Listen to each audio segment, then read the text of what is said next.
Hey, good morning. It's Keto Granny. You are ready to start the ketogenic diet? Are you sure?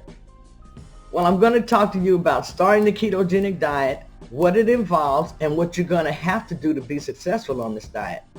You're going to have to reduce your carbohydrate intake. That's the first thing you want to do, is reduce your carbohydrate intake. In order to get into ketosis, you need to stop eating sugar.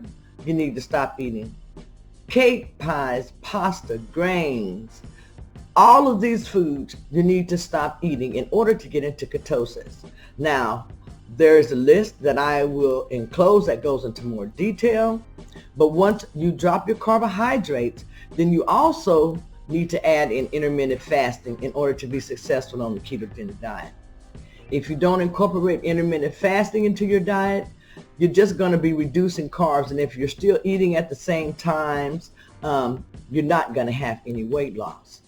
So what you want to do is you want to lower your carbs and you want to incorporate intermittent fasting into your diet. Now, as you can see, I have a chart behind me that I use in my classes when I'm teaching. But intermittent fasting, right now, you're here. And however many meals that you're having during the day, if you have 5 or 6 meals during the day, this is when you spike your insulin. So as you can see on here, these are the insulin spikes. And this person at the top is having 5 meals per day. 1, 2, 3, 4, 5. So every time they eat, they'll have an insulin spike. And anytime you have an insulin spike, you're not losing weight.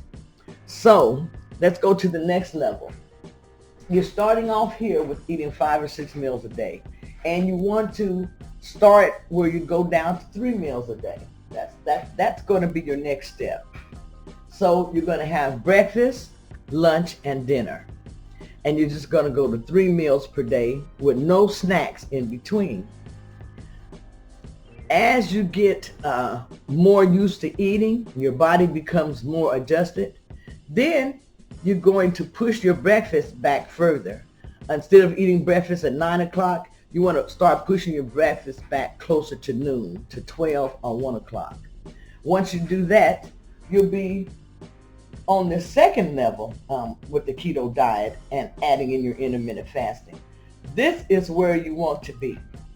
Once you get here, you will start seeing some results on the ketogenic diet by adding in the intermittent fasting. Here's, you'll see, you'll push your breakfast back until around 12 or 1 o'clock during the day, which is here. And then you will have your dinner at 6 or 7 o'clock in the evening. This way, you will only be having 2 meals per day on the diet. No snacks in between, and you will see some results. Now, if you're still having trouble losing weight and you're still wanting to get those results, and you're dedicated, you're consistent, then the next step is you want to drop your meals down to 1 meal a day.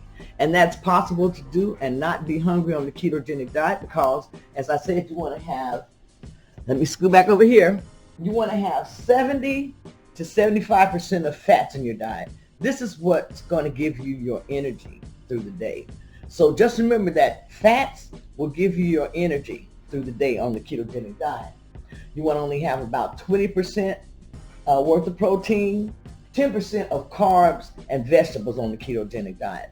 You want 5% of vegetables and then 5% of carbs. So I always say 10% because you want to make sure that you get enough vegetables on the ketogenic diet. As you see on this diet, you want to eat 7 to 10 cups of vegetables daily in order to maintain your mental clarity, in order to feel good, and in order to have the energy that you need on this diet. And in order for your cells to regenerate, you're going to be using these vegetables to replenish your electrolytes. So it's very important that you eat your vegetables on the ketogenic diet. As I said, to be successful on this diet, you have to remember that every time you eat, you spike your insulin. This diet is based upon hormones. It's not based upon calories. It's based upon your insulin. If your insulin goes up, you're going to gain weight. If it goes down and you keep it down, you're going to lose weight. It's that simple. So again, during the keto diet, you want to add in intermittent fasting to be successful. Start off slowly and then work your way up. If you need to go to 1 meal a day, you can do that, and you can still feel good and function properly on the ketogenic diet.